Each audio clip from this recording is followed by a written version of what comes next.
Welcome to News 5 Everywhere.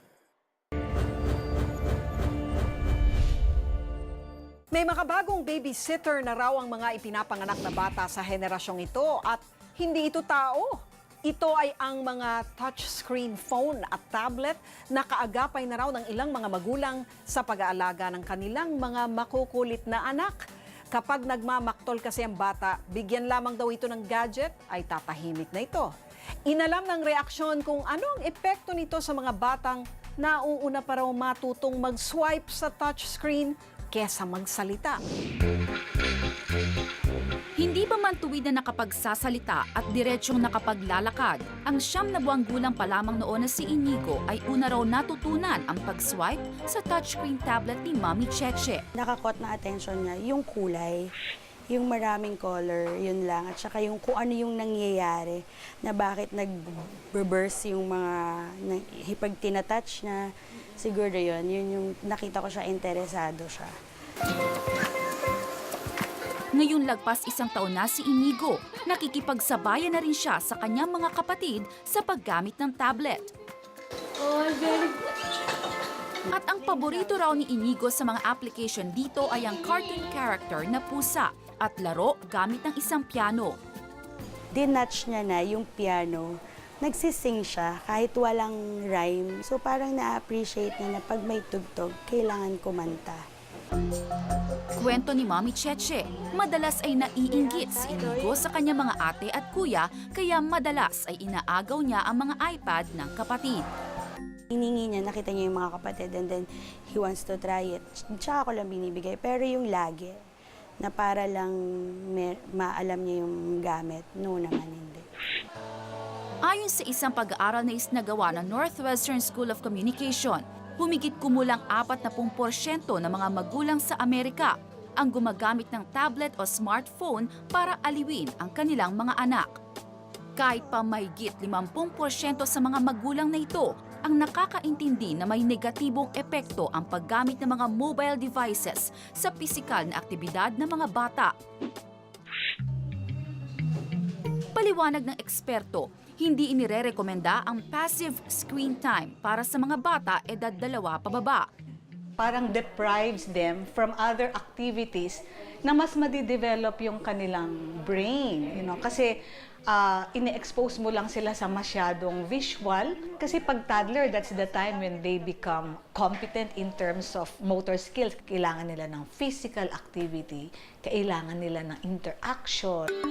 Dagdag pa ni Doc, maaaring maapektuhan ang intelligence development ng bata dulot ng maagang exposure sa screen devices.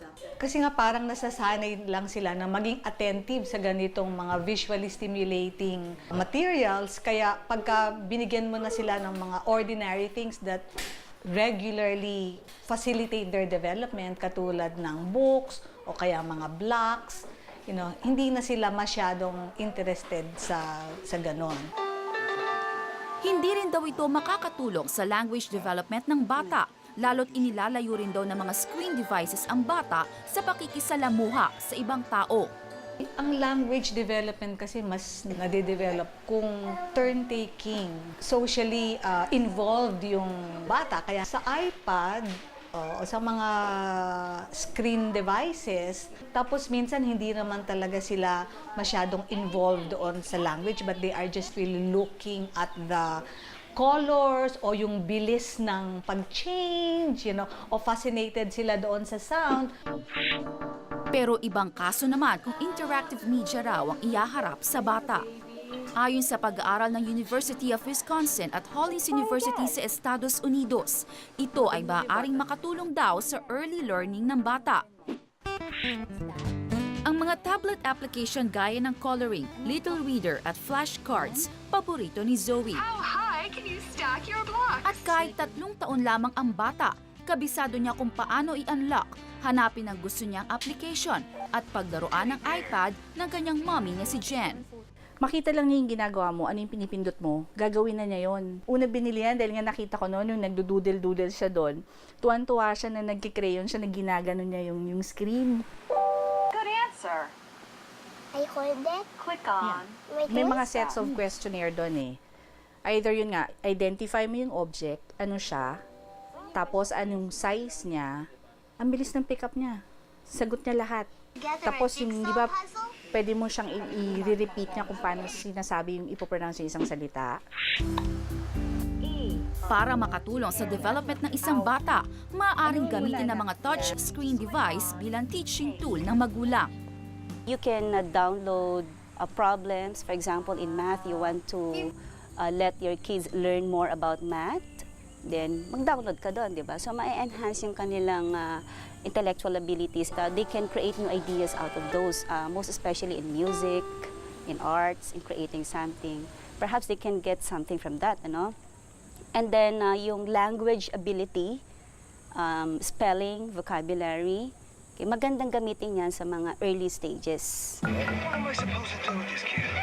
Bagamat wala pang siyentipikong pag-aaral na nagre-rekomenda ng time exposure sa screen devices, mahalaga raw na ang magulang mismo ang magbigay ng limitasyon sa anak.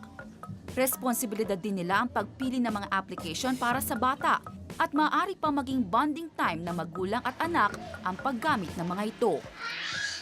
Tanggapin natin sa panahon ngayon na ang parenting, kaakibat nun yung mga paggamit ng mga bata ng technologies, na dapat tayo updated din sa technologies and we spend time with them using these technologies. Pribilehiyo para sa mga tulad ni Inigo at Zoe ang matuto at makinabang sa makabagong teknolohiya ngayon. Pero ang kanilang kinabukasan hindi dapat iasa sa anumang imbensyon dahil sa mga magulang pa rin nakasalalay ang paghubog sa potensyal ng bawat bata. Ako si Naomi Deirit, nag-uula para sa Reaksyon.